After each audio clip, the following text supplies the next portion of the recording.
Thank you all for coming this afternoon, and help yourself to lunch. We have two more distinguished chair presentations. Janeil Marak is going to talk about her trip to Panama, and Duane Everhart is going to talk about his trip to Europe this past summer. So we welcome them. We welcome the Bells, Sissy and Tommy, and we're looking forward to hearing all about your trip. Okay. So, your turn. All right. All right. Well, I want to thank you for coming, and I put this together, and I told you it might not be life-changing or super educational. If you came from Maureen's last week, I felt like I'd been to a National Geographic presentation, and was super great. So here we go. First, I was going to give you a little background. I'm sure you probably know where Panama is, but Panama is this little teeny country down here. It only has like 4 million people in the whole country, and the place that we went to in Panama was Panama City, or right outside Panama City, and over half of the population of Panama actually lives in Panama City. So there's like 2 million people in Panama City. When I thought I was going to Panama for a missions trip with my church, I thought I was going to some rural, I didn't know I was going to a big city kind of location. And then this is just a close-up of it. It's got Colombia down south of it, and Costa Rica is up north of it. And their motto is for the benefit of the world. The temperature there is between 75 and 86 degrees all year round. Now, when I say 75 to 86, it sounds wonderful. Doesn't that sound pleasant? It is humid. There's not going to be hardly any pictures of me in this slideshow because I have big wet stains in my armpits and down my back, and I really didn't feel like presenting that at this meeting. So you'll see a lot of other people, but mine's not there because the humidity is so bad. So the temperature, you know, looks great, but the humidity is huge. I mean, they've got a rainy season that lasts 7 to 9 months out of the year. And they get an average of 51 inches to 118 inches of rain a year, whereas like in Goldsboro, North Carolina, we get approximately 50 inches of rain a year. So there's anywhere from 51 to 118 inches. That's a lot of rain. So now I know why everything's so green there. Okay, so as we're coming in, this is the view that I can see from the air, and you can see the mountains down here, but it's a small country, but you can go from the mountains to the lower valleys and all the way out to the coastline in a very short amount of time. This is my shabby accommodations, which were the Marriott at Courtyard, the only place we went that had air conditioning. Yeah, nobody there had air conditioning. They just had like open bars on windows and fans. And nobody was sweating but the people from America. So at the end of every day, I went back to this place right here and laid and was so thankful because they had hot water and air conditioning and a restaurant in there and a swimming pool outside. So my pastor said we really couldn't show this when we got back to church because, you know, we're supposed to be on a mission trip and sacrificing. Not a lot of sacrificing right here. And across from the hotel is the largest mall in Panama City. So we really roughed it. We were really roughing it a lot out here. And of course, McDonald's is everywhere. No matter what country or city you go to, McDonald's is there. And we happened to be there during the World Cup. And so everybody wears, you know, soccer jerseys. And at the food court in the big, huge mall, there was nothing but soccer games on. And all of a sudden you'd be eating, all of a sudden you hear just everybody start screaming. And I don't know anything about soccer except, you know, when the ball goes in the goal, you get a point. So, and then there's my child, of course, shopping. When we got there, what we were doing while we were there, we were going to local schools, and then we did a vacation Bible school in the town, and then we did a little bit of sightseeing. So, and I'm not showing you all the pictures of everything. I'm going to kind of combine them because we did the same presentations everywhere we went. But this is a typical school in La Siesta, which is the town that we stayed in on the outsides of the city limits. And you can see here, these are their windows. They're just concrete with openings on both sides, the front and the back. And then they have fans in there. This is the gymnasium, and it's all open. There's you know, everything's open because you do get a kind of breezy, especially in the evenings. You get a bigger breeze. During the day, there's not a lot of breeze. And then here's the kids inside the classroom in their little chairs doing their coloring. And of course, they like to have their pictures taken. So a lot of people, every time I pulled out my camera, somebody was waving. But here again, you can just see the windows from one side to the other. Like I said, it rains there, and we were there during the rainy season. So we had a downpour, so we had some puddles. So before we could do our presentations, we were sweeping the gymnasium up and trying to get them. And then we went to the rooms and asked the students to come to our presentations, which I thought was really interesting. You can hardly do a Christian presentation in America anymore. I mean, you can't go to a school and say, I'd like to do a Christian presentation. They don't really allow that much anymore. But in Panama, you are welcome to come. I mean, they welcomed you to come in and talk about it. Okay, so here they're all coming in. We had about 250 students in the bleachers. And we're setting up, and so they just keep coming. Everybody likes their picture taken. Teenagers, not really as much fun. Okay, everybody's got to do the bunny ears on somebody behind you. That's just a given. Oh, yep, everybody's posing. Peace sign. Everybody does peace signs too. We got to do the peace signs, peace signs. I'm not really sure. I think that's a hang 10. I don't really know what that is. Oh, here's some more. Oh, thumbs up. Everybody's got to have a thumbs up too. I think that's a universal sign, right? I didn't see any other universal signs that I would put in here. And this is just a little girl that didn't sit in the bleachers. She wanted to stand by the pole so she could be up close and personal. So during our presentations, I called it the performing arts. And really, that's all we did was performing arts, because I don't speak Spanish. And so we had to pantomime everything, or we played music that had the words that went to it. This is our pastor, and he's doing, he's a magician, so he does all his magic tricks.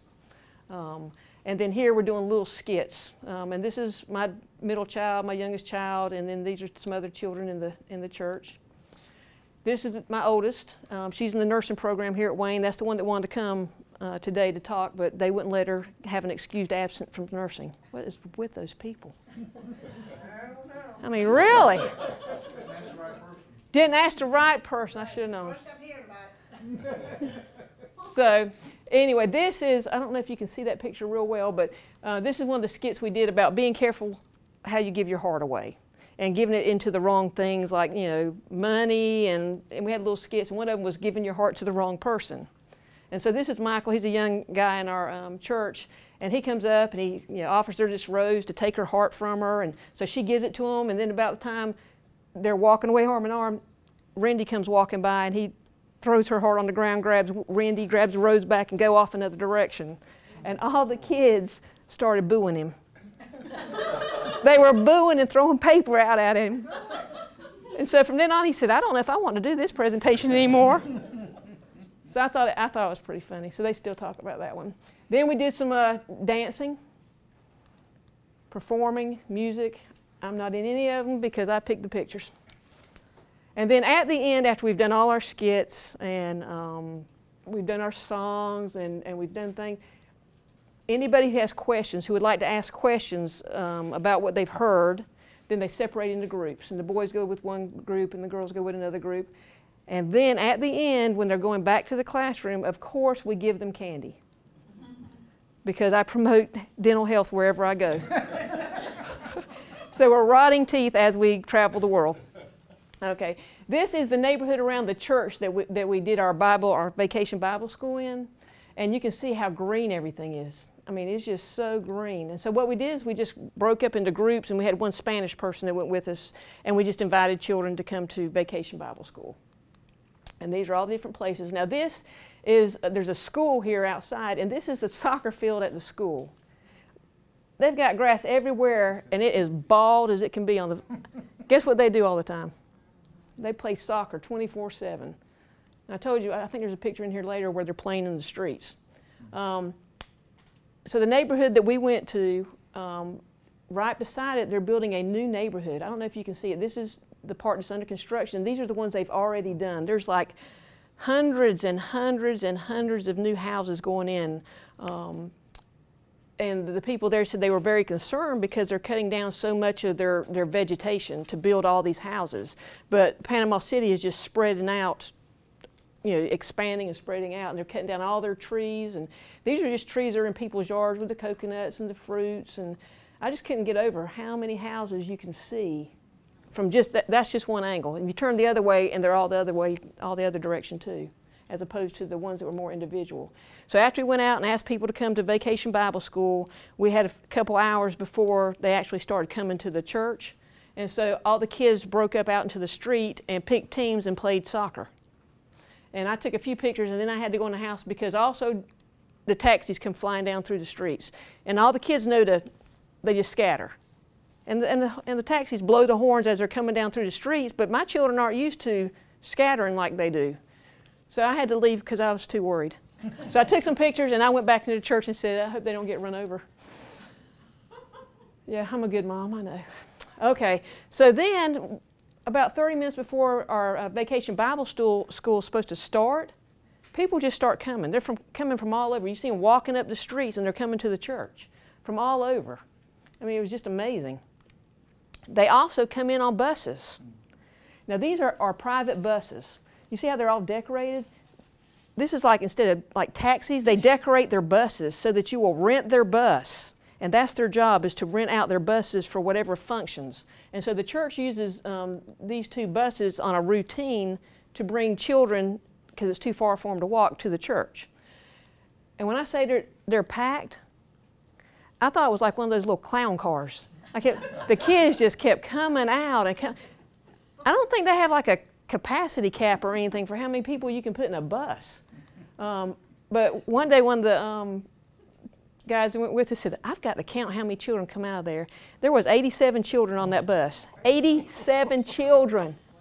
And they don't have air conditioning again. I want to point that out.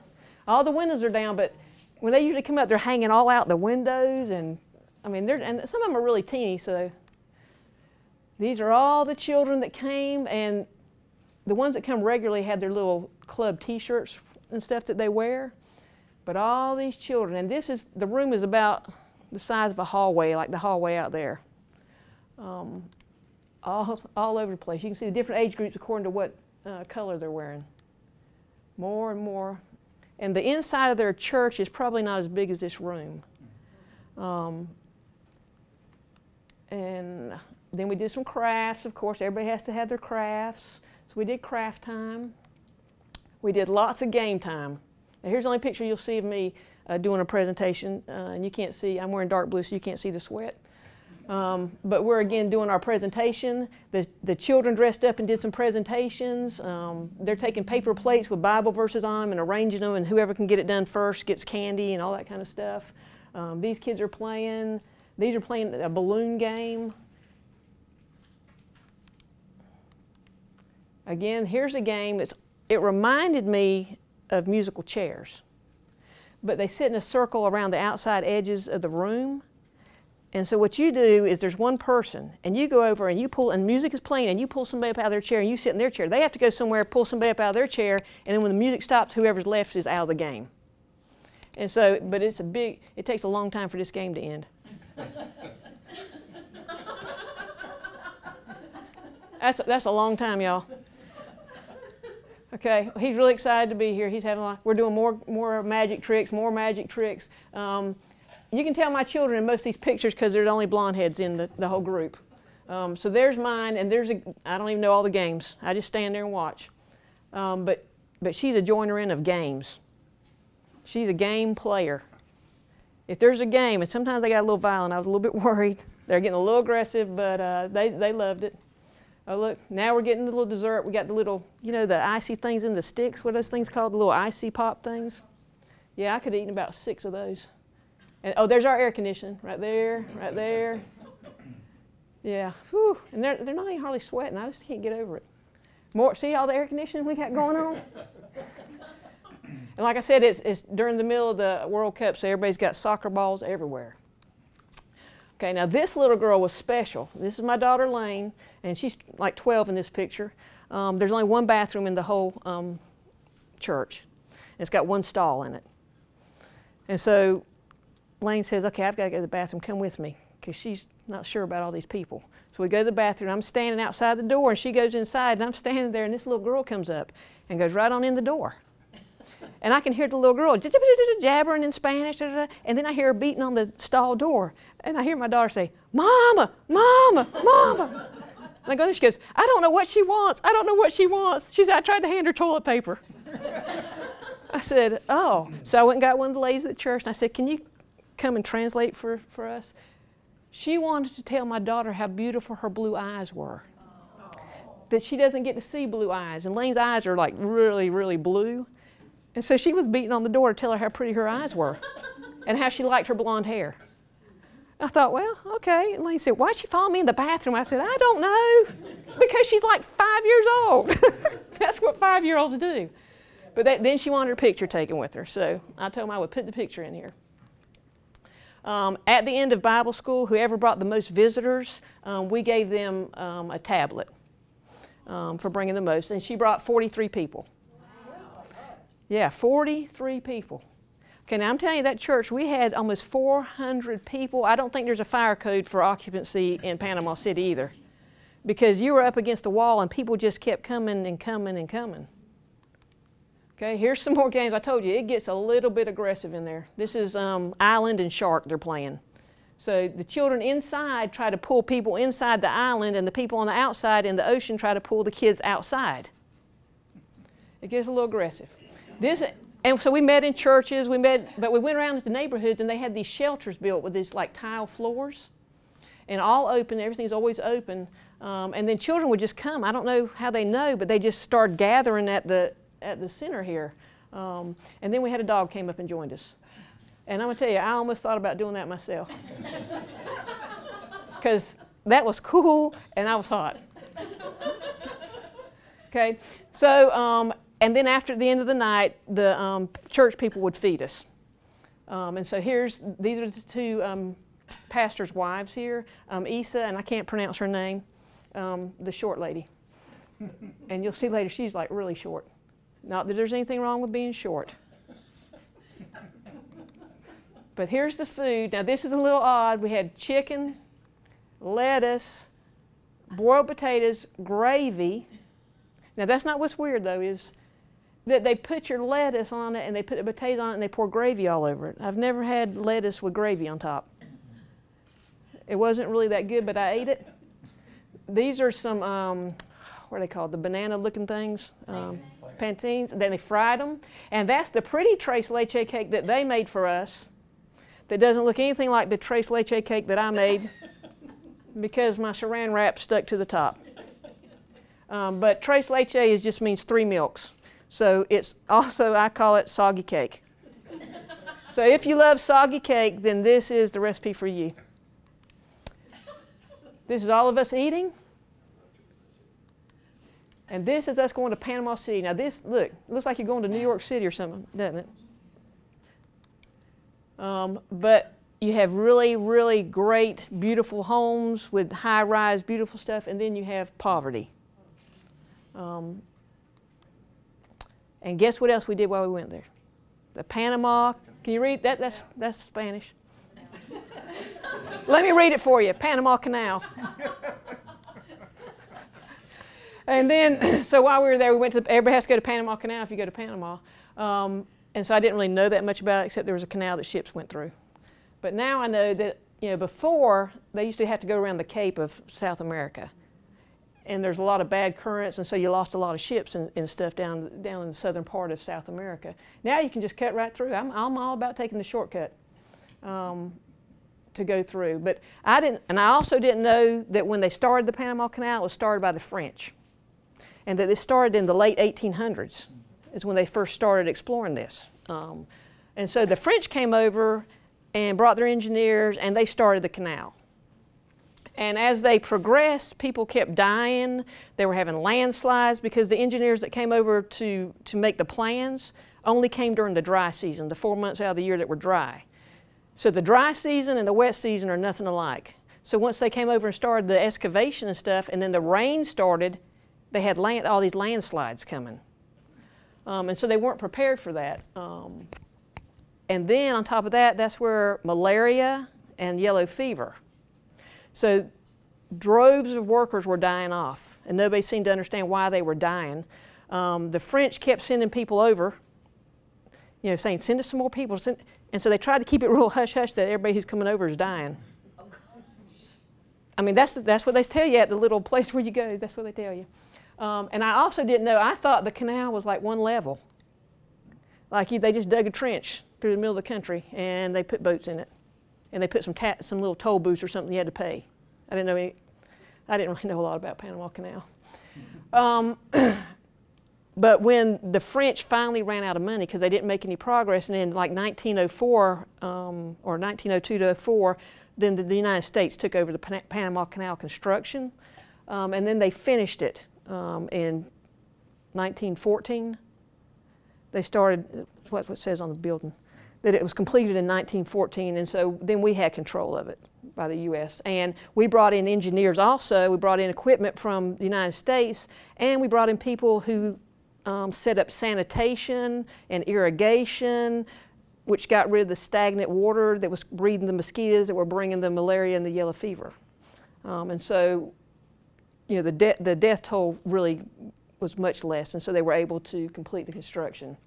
But they have a man-made lake in the middle of Panama that's above sea level. And so what you do is you have the Pacific Ocean on one side, Atlantic Ocean on the other side, and as ships come in and out, they have to go up these locks to get up into the lake that's above sea level, and then to get back on land, they go back down through the locks to get back to sea level. Did anybody else know that already? I thought everything was just one trench and you just went right through it. Because I was like, what's so hard to engineer that? You dig a trench. Did the Americans make the build the lake, or was that already? No, all that was done by Americans. I mean, it was started by the French, but completed by the Americans. And then we maintained control over it until like 1977 or 80s. I can't remember. Yeah, and then we gave it back to Panama. So when we were there, they were celebrating 100 years of the Panama Canal. So there's a big deal. But you can see the locks here that stop the water. And it's still based on the same principle that was started in the early 1900s. It's amazing to me. So this is showing you the ships coming into the thing. And like I said, I thought it was going to be a lot bigger. I mean, I thought it was going to be like, I don't know what I thought it was going to be like, but my children were like, wow, that's huge. And I'm like, really? Okay. And then back here, there's a bunch of construction going on. Back here. You can see bulldozers and stuff going on through. And so I asked somebody, I said, what are they doing back over in here? He said, oh, well, they're making it wider. Because this was built in 1914. They didn't have the size ships that we have now. So they've had to expand and make a much bigger canal. And so that should be open soon. So that opened in 2016, June of 2016. They finally opened that one up. But it's just showing you, and they had the cables hooked to this, and they're kind of pulling them along through. And then you can see how they close it, and then the water drains out a little bit, so you're going a little bit lower, a little bit lower. Boop, boop, boop. And then this is when the French came. They put their own, you know, like I said, they started the canal, and so the French came, and they built monuments. They got the Plaza de whatever, Francia, I don't know how to say it. And then this is the Bridge of the Americas. I don't know if you've heard of that, that connects one end of the peninsula to the other into Panama City. But when you look at it, you can see a Spanish and a Greek and a Spanish and French influence here. The flowers are always so bright, narrow streets, little skinny vans, beautiful flowers everywhere.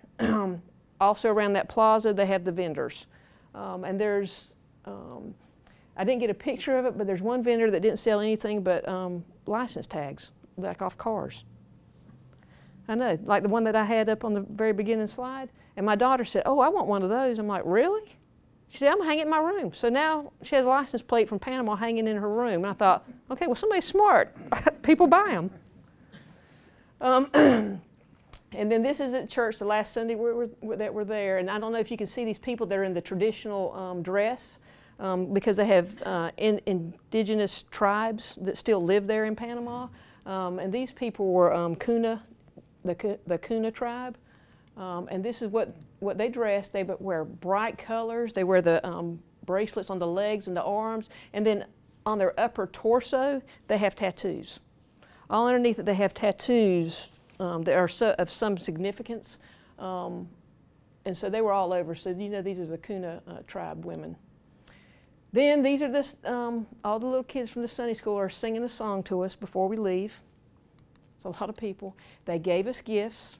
I brought my little gift that they gave me. The Kikuna Tribe women had taken and stitched these pieces of cloths together and then framed it. They made some purses and gave them to us. It's really sweet. The men got shirts, and they had added these regular shirts, but then they added these color swatches on it. They're very colorful, a lot of color there. The only problem is that they didn't quite make them big enough for Americans. So, because we're a little bit heavier set and taller. This is the ball they play soccer with when we got there. And then, of course, Lane said we had to go buy a replacement soccer ball because that had seen its better days. And we agreed. So she donated, they gave us all their gifts, and then she gave them the soccer ball gift. And then we're saying goodbye to all the friends that we met. These are all the people that we met. And we still keep in touch with a lot of them. See, I told you she was short. She was like really short. She was really sweet. But we still keep in touch with him on Instagram and Facebook, and he's since gone off to college. Some of the other ones have gone off to college. And then, of course, you can't leave without getting a dental picture in because it's, I'm dental. This is the dental clinic in that big, huge mall. And if you need some resin veneers, if you go down there for resin, it's only $150. Or you can get 2 porcelains for $250. Of course, the flight down there might be a little expensive, but a little bit cheaper than in America. And then we're exiting. What's a veneer? Probably about $1,000. Yeah, so it's a little bit cheaper. I can't guarantee quality of work, but it looked nice, and it was in English. So I'm assuming that they spoke English. So we're leaving here, and we get to the airport, and we find out that we have a plane delay of 6 hours. So now we have a 6-hour layover. Of course, that's my child goes to sleep, and then finally Michael goes to sleep. He just lays on the floor in the airport and goes to sleep. Ooh. I still can't really stand that picture because you can see the trash and stuff. But the rest of my family decided that they would go exploring throughout the airport, and they decided to buy bacon and cheese crickets. And so they all ate bacon and cheese crickets and took pictures. They thought that was fun. I did not eat bacon and cheese crickets. I don't need cricket legs in my teeth. So anyway, now we're going to take a break, and everybody's going to stand up. Everybody's going to stand up. And we're going to lean to your left, stretch a little bit, lean to the right, stretch a little bit more. Everybody breathe in, inhale, hold your breath, and exhale. Okay, now you can sit down. Now, if someone asks you how the Panama presentation was, you can reply, "It brought me to my feet. It moved me. And it took my breath away."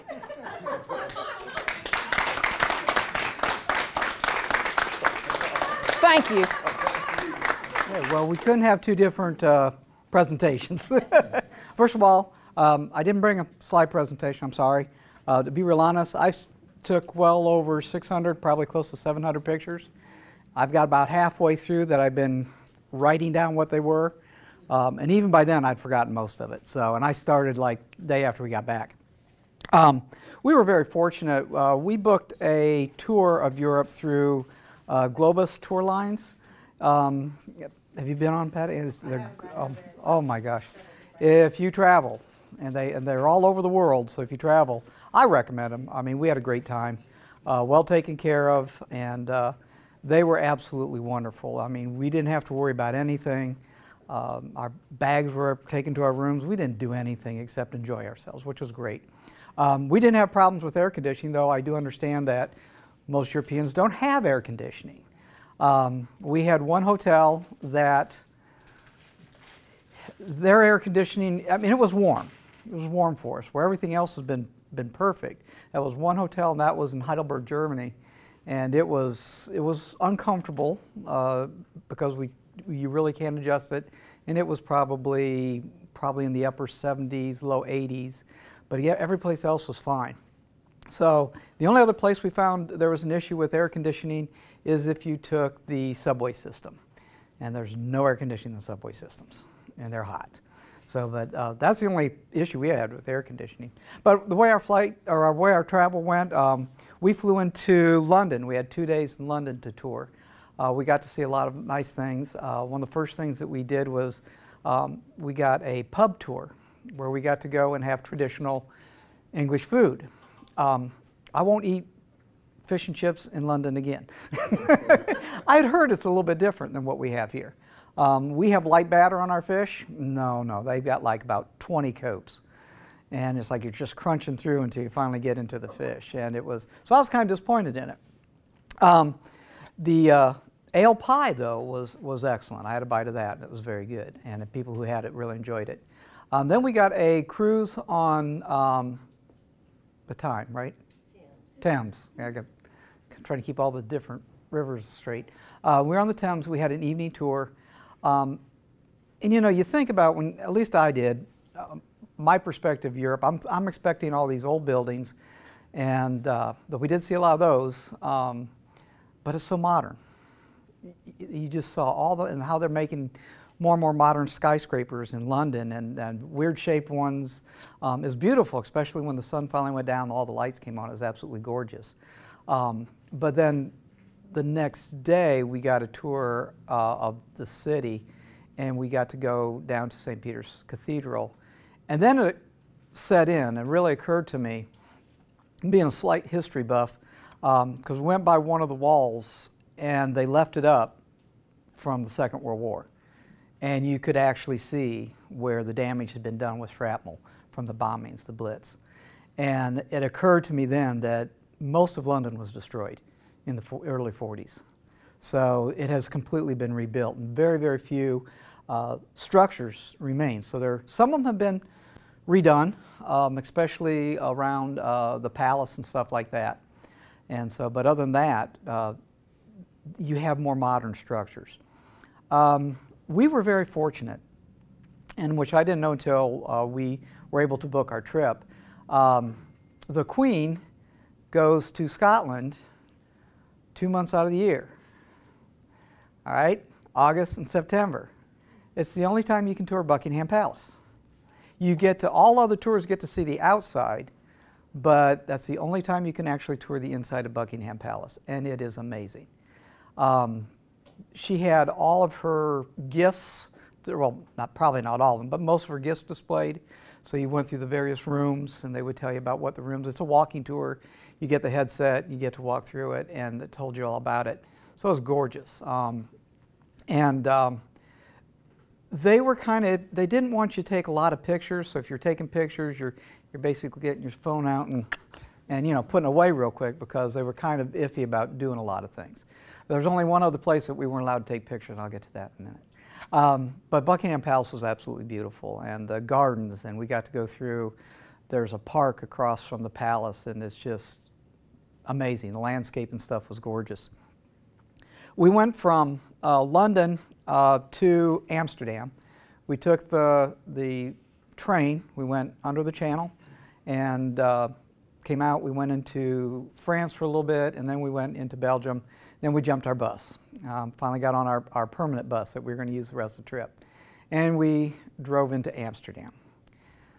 How many are familiar with things that go on in Amsterdam? Okay. Well, you know, we thought it was going to be okay because we had a beautiful canal cruise. Now, the canals aren't much bigger than, well, they're not even as big as Wayne Memorial here. They may be like Wayne Memorial once you get past the college, like a 2-lane road. They're very relatively narrow. And the boats are probably, the boat we had was about as wide as these tables, maybe a little bit wider than the table setup we had here, and long. It was longer than this room. And they made some very sharp turns. And we weren't the only boat on the channel. We weren't the only big boat on the channel. But it was amazing. We got to see all the beautiful architect going through there, and it was just absolutely beautiful on the canal.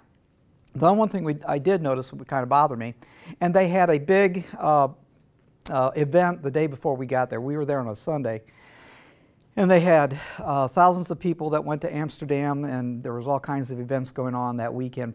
and there was a lot of trash in the canals. I mean, they were just, just terrible. I saw beer cans and all kinds of stuff floating, and that's the only thing that bothered me there. And then we got to experience traditional Dutch dinner that night, which was very good. And then we got our walking tour through the red light district. We could have cut that probably in half. There's only so much you can really take of that area. It was interesting for a little bit. I learned several things. Well, they have a school. So if you would like to be one of the ladies, you have to go to the school because it is all government controlled. Government controlled? Oh, yes. Yep. And of course, they have their windows. They actually have windows and doors. And we didn't see many, which was okay with me. Even more okay with my wife. But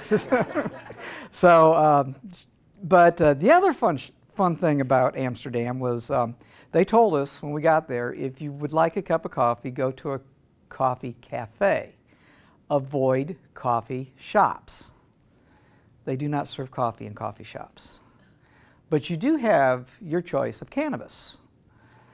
And they're open, and you could pretty much get a little high walking by if you walk by enough of them. Again, that was the only thing that we could have done that in probably 15 minutes, and our tour was probably an hour. So it kind of got long. Streets were dirty, and that kind of surprised me too. But I just kind of wrote it off. Oh well, they had a big party this Saturday before. They haven't cleaned up. But then we took off from there. We only spent a night there, and we went from there to Heidelberg. And on our trip there, we got to stop, and we got a riverboat cruise on the Rhine. Absolutely amazing. The weather, by the way, was perfect. We only got rain a couple times, and actually the worst rain happened when we were on our bus traveling. So, I mean, it was like it was all set up for us. Globus does a good job. They really set the temperature right. They had the weather just perfect. But it was. The temperature was perfect. It was cool enough in the mornings. You might want a jacket. In the afternoons, you're in the mid-70s. No humidity. So you didn't really need air conditioning. Yeah, totally opposite of what you had. The Rhine cruise was really, really interesting. I did not understand, and again, thought I knew a lot about history, but I realized during that trip, there's a whole bunch of stuff I don't know about Europe. And I didn't realize how far. I knew that the Romans had pretty much gone through and conquered everything and were into the British Isles. But to see the Roman ruins still existing was very amazing. And the wineries. The vineyards are not like anything we're going to see around here because they go straight up a hill. And they're steep. And I don't know how they pick the grapes because it is very, very steep going up those hills. And of course, they chose that place because it represented probably the closest temperature and moisture is what you would find throughout Italy and things like that. And the little towns dotting the Rhine were absolutely gorgeous. There's at least 2, usually 3 churches in a town and maybe 100 houses. But they were all so cute and everything. It was just gorgeous. Went from there to the Black Forest, stopped and had some Black Forest cake. I was not impressed. I was surprised. It was like this big, and it was mostly whipped cream. And we don't usually put that much whipped cream when we make it here. But it was okay. But it was just an interesting trip. And we stopped at the same place that we stopped for that. They make cuckoo clocks. Yeah, I bought one. And then I broke it. No, they actually shipped it to us, and it was like in 2 boxes, completely wrapped up. And the clock's only about this big, but it comes in a big box. But I was trying to hang it. It had 3 weights. The weights are probably 3 or 4 pounds apiece, and I had one up, and I went to put the middle one up, and when I did, it kind of lifted up off the hook and crash. So fortunately, they fixed it, and they said, guess what, you're not the first person that's ever done this. And I said, okay, good. Because I was about heartbroken over that. But we went from there to where my favorite spot was Lucerne, Switzerland. It's a smaller town. And one of the things they told us when we were in Germany was that the Germans are very, very, very, very clean. They say if you see someone throw something down on the ground, they're not German, they're a tourist.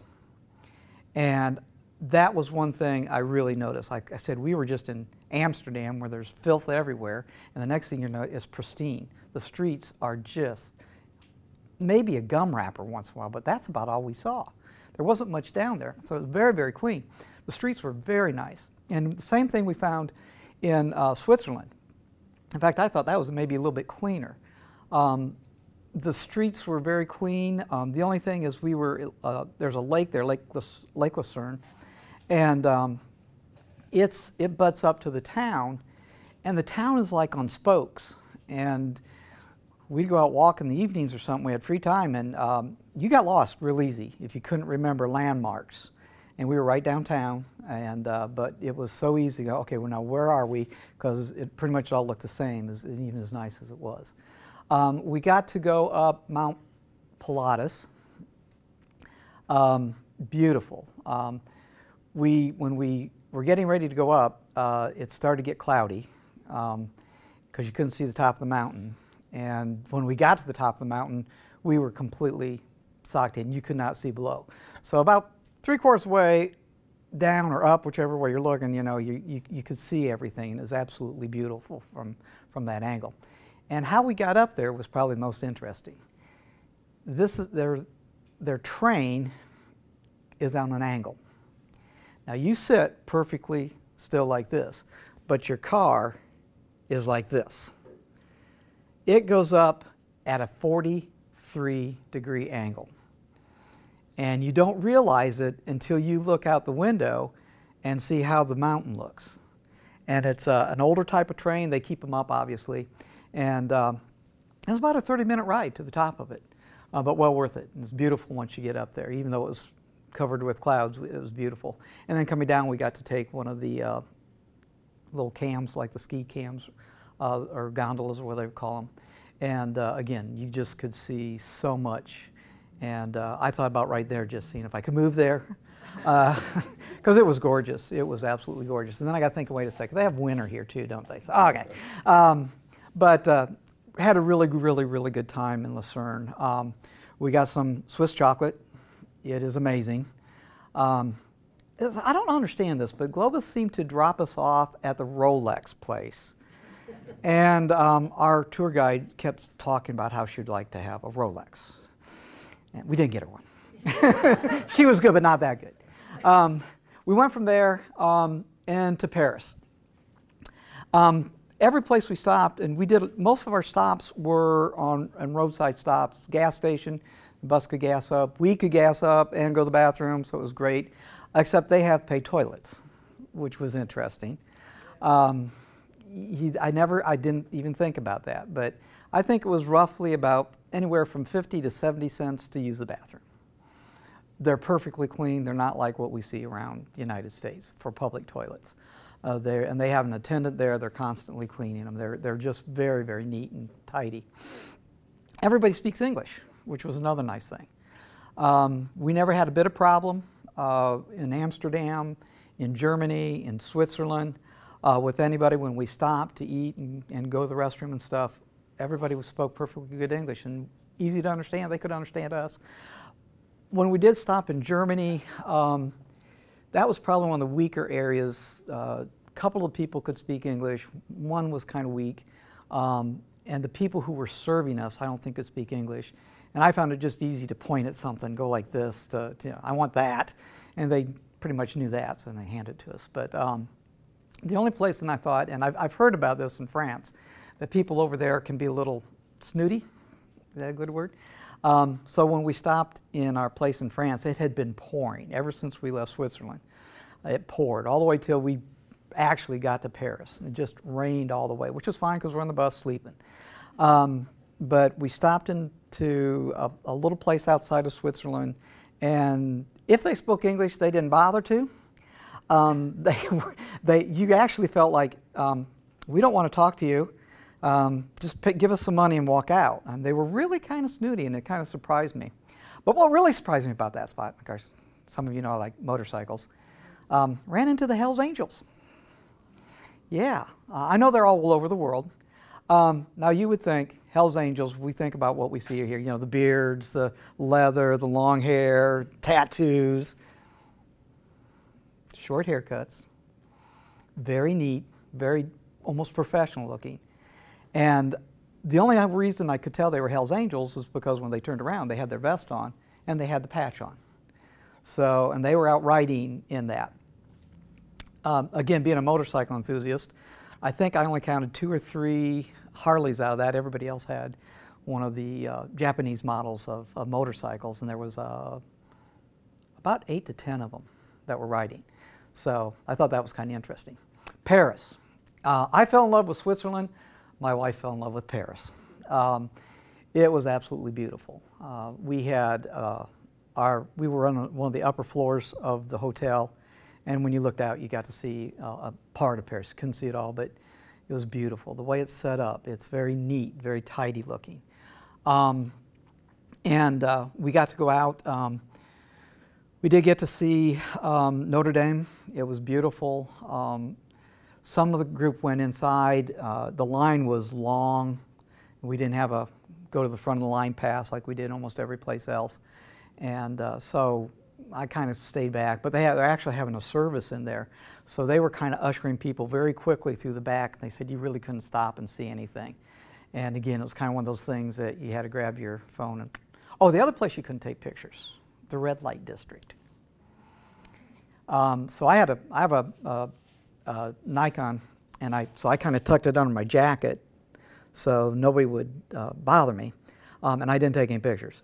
But they told us that if they caught us taking pictures with either a camera or our phone, a very big guy would step out of the dark and take it and destroy it. So they're very protective down there. So they actually do have kind of like bouncers that are down there for protection of the girls. So I thought that was interesting. But in Paris, we got to do the light tour, the City of Lights. I don't know if I should spoil this. I'll spoil it for you. In case you never get a chance to go. And my video on it, I wouldn't have been able to show you anyways because it's absolutely horrible because it's on my phone. But they took us down for the lighting of the Eiffel Tower. They do a special presentation at 9 o'clock and 10 o'clock. They may do one at 11, but we were there at 10. And you stand around. Of course, it's already lit up. You know, it's beautiful. And all of a sudden, it starts to sparkle. They have all the lights start to sparkle and go on and off, and it goes for about 5 minutes. And it is absolutely amazing. It's very beautiful. If you get a chance to do that, definitely take that in. We got to go to the Eiffel Tower the next day, and this time we got to actually go up on the Eiffel Tower, went to the 2nd floor. And again, it's beautiful. You got to see most of Paris from there, and it was absolutely gorgeous. One of the things that before we left, I was reading all this material and all these security issues, and they said make sure you have like a special belt, a money belt, or you have something that you can put your passports in and put it in your shirt, so you don't want to put anything in your pockets. And so I was like petrified going over there. So when I was in London, I had everything stuffed inside my shirt, and so we're going through Buckingham Palace, and we'd be going every place. I had a bit of problem. Security's very tight on everything. But going in through Buckingham Palace, I beeped them. They pulled me over. They ran the wand. They kept going, "What do you have there?" I said, "My passport." "Take it out." "Okay, take it out." They had to open it. I thought, "Oh, this is crazy." So after that, I said, it's not that bad. I'll leave it out. And it really wasn't. We walked a lot of places. We had met a couple that we hung out a lot with. We walked through the towns and stuff in the evenings, and I never felt the least bit scared, except at the Eiffel Tower. Very crowded. You saw a huge presence of military and law enforcement, and they don't mess around. I mean, the military's out there with all their weapons. It was kind of surprising to see that. And it was a little bit more crowded, so you were kind of, I don't like this as well, where everything else was very open. When we were in Lucerne, we saw the police there, and they had two different types of units. Again, teaching criminal justice, I'm paying attention to that. They had a couple of the officers on the streets that they wore berets, and they had the full flak vests on. They had the little guns, tucked under, ready to go, and their rifles. But then you saw the regular police officers. They didn't wear a hat. They just had a regular gun belt, and they looked, just like anybody would think of a police officer looking. But they were on the streets. And Notre Dame, it was again, you saw a big presence of law enforcement there. So I really felt safe every place we went, and really, really did enjoy it. And it wasn't life-changing, except I think I kind of caught the travel bug. I'm ready to go back. So it was so enjoyable, and I do thank you so much. It was a trip of a lifetime. I don't know if I'll ever get a chance, but hopefully someday I might be able to get to go back.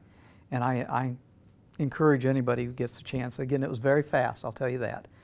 We were gone 9 days, and you're on the bus a lot.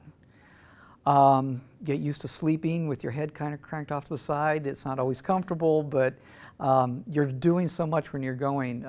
And you got to the front of the lines. We never had to wait very long. I think the longest wait we had was maybe 30 minutes to get into one of the sites, where everybody else, there's 4-hour lines. So that was the nice thing about going with a tour like that. If I was to do it again, I probably would kind of center it down to just maybe a couple countries. But again, it was just absolutely wonderful. Any questions? Good, good. Well, thank you all so very much. Your wife enjoyed Paris. Oh, yeah. And so what was her favorite part of Paris? I think pretty much I think the shopping. Yeah, like your daughter, yeah. Every time we went someplace, oh, let's go shopping. I said, oh, okay. Well, and so once you got into Paris, did you find that I think you said this, but that everybody was friendly? More so in the city, I thought so, than in the outskirts. And everybody spoke very good English. We never had a problem in Paris. Food was great. I'll tell you a little funny story that happened. We went out for a French meal that night, and you got a choice of appetizers. And I've had escargot before, but I wanted escargot in France, of course. Well, they come out. Y'all know what escargot is, right? Okay, good. Well, unlike where I'd had it before, where you just pick it up with fingers and dig the snail out, they come out with these fancy little things to hold them. Okay? Well, I'm trying to grab a hold of one of them. Tara's just laughing. She knows where this is going. And when I did, it slipped. And the snail, I think even went in slow motion. I'm not sure. But it went like this. And the friend that was one that became my friend was sitting across from me. It landed perfectly on beside her French onion soup, like it was set there. However, all of the garlic sauce, the buttery garlic sauce, was all over at the front of me. I was completely covered. But I'll talk about laugh. We laughed and had a good time with that. So it was a lot of fun. Anything else? No question? Good. Thank you. Thank you.